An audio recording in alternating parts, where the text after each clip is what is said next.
The Egyptians' ideas of God. The word neter and its meaning. To the great and supreme power which made the earth, the heavens, the sea, the sky, men and women, animals, birds, and creeping things, all that is and all that shall be, the Egyptians gave the name Neter. This word survives in the Coptic.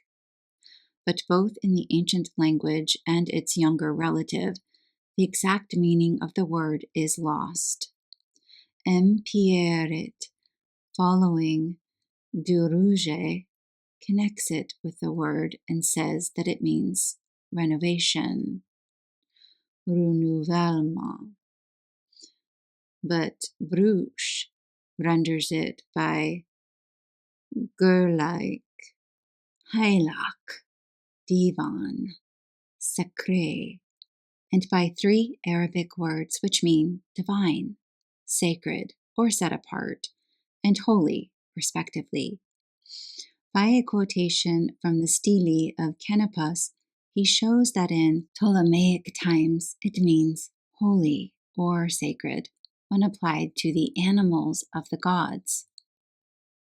Mr. Reynouf says that the notion expressed by nutar as a noun and nutra as an adjective or verb must be sought in the Coptic, which in the translation of the Bible corresponds to the Greek words power, force, strong, fortify, protect.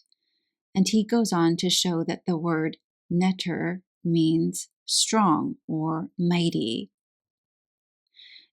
Maspero, however, thinks that the Coptic namti has nothing in common with the meter, the Egyptian word for God, and that the passages quoted by Mr. Reynouf in support of his theory can be otherwise explained. His own opinion is that the signification strong, if it ever existed, is a derived and not an original meaning, and he believes that the word is so old that its first sense is unknown to us.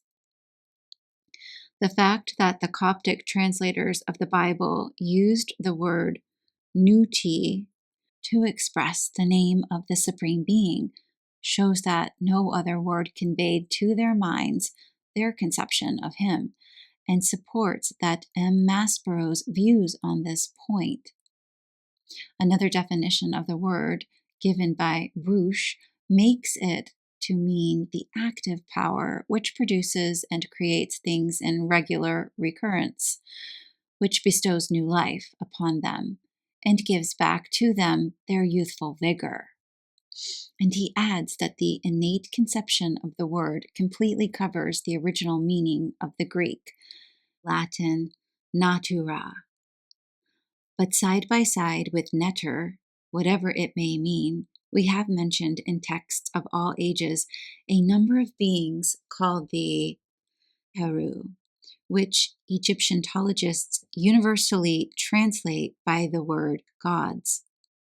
Among these must be included the great cosmic powers and the beings who, although held to be supernatural, were yet finite and mortal, and were endowed by the Egyptians with love, hatred, and passions of every sort and kind.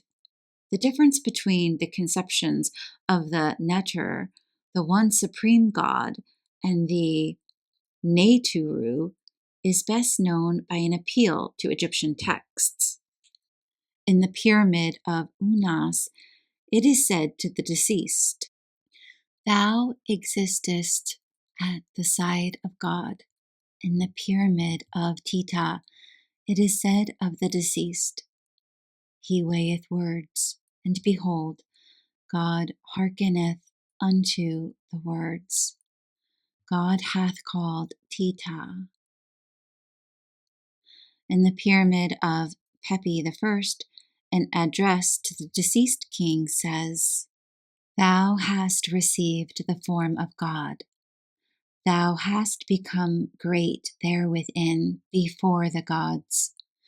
hath placed thy mother Nut thee to be as God to thine enemy in thy name of God. Adoreth this Pepi God. Pepi this is then God, the Son of God. All these extracts are from the texts of the 5th and 6th dynasties. It may be urged that we might as well translate Neter by a god or the god, but other evidence of the conception of Neter at the early date is afforded by the following passages from the priest Papyrus, which, although belonging at the earliest of the 11th dynasty, contains copies of the precepts of Sekhemna, written in the reign of Senufuru, a king of the 4th dynasty, and the precepts of Ptahete, written during the reign of Asa, a king of the 5th dynasty. Views held in the first 6 dynasties. Number 1. Not known are the things which will do God.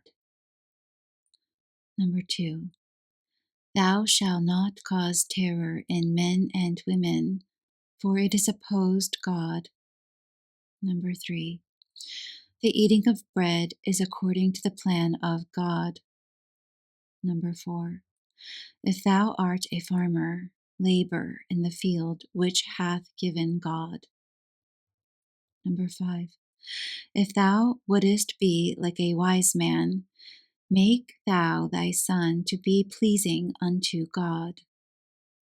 Number 6. Satisfy those who depend on thee, so far as it may be done by thee. It should be done by those favored of God. Number 7. If having been of no account, thou hast become great, and if having been poor, thou hast become rich. When thou art governor of the city, be not hard-hearted on account of thy advancement, because thou hast become the guardian of the provisions of God. Number 8. What is loved of God is obedience. Disobedience hateth God. Number 9. Verily a good son is the gifts of God. Passing from the priest Papyrus, our next source of information is the famous papyrus containing the maxims of Ani, which are well known through the labors of Duruge, Maspero, Shaba, and Amelinu. We should speak of them, however, more correctly as the maxims of Kansuhetep. The papyrus was probably copied about the 22nd dynasty, but the work itself may date from the 18th. The following are the examples of the use of Neter, views held in the 18th dynasty. Number 1. The god is for the magnifying his name. Number 2. The house of God, what it takes is much speaking. Pray thou with a loving heart the petitions of which are all in secret. He will do thy business. He will hear that which thou sayest, and will accept thine offerings. Number 3. Giveth thy God existence. Number 4. The God will judge the right. Number 5. In offering to thy God, guard thou against the things which he abominateth. O behold with thine eyes his plans. Devote thyself to adore his name. It is he who giveth souls to millions of forms, and he magnifieth whosoever magnifieth him. Now the God of this earth is the sun, who is the ruler of the horizon.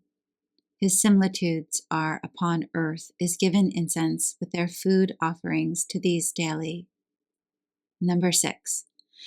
If she raiseth her hands to God, he will hear her prayers. Number 7.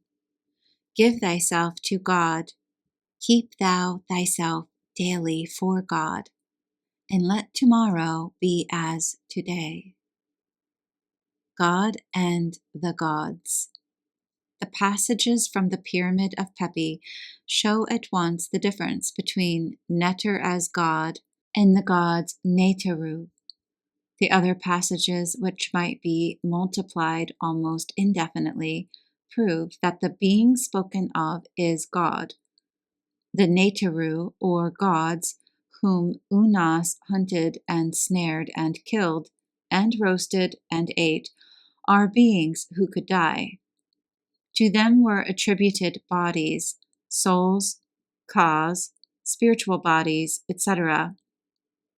In a remarkable passage from the 154th chapter of the Book of the Dead, the deceased king Thothmes III prays, "Preserve me behind thee, O Atmu, from decay such as that which thou workest, for God every and goddess every, for animals all, for reptiles all, for each passeth away when hath gone forth his soul after his death. He perisheth after he hath passed away." The gods mortal. Of these mortal gods, some curious legends have come down to us, from which the following may be selected as illustrating their inferior position.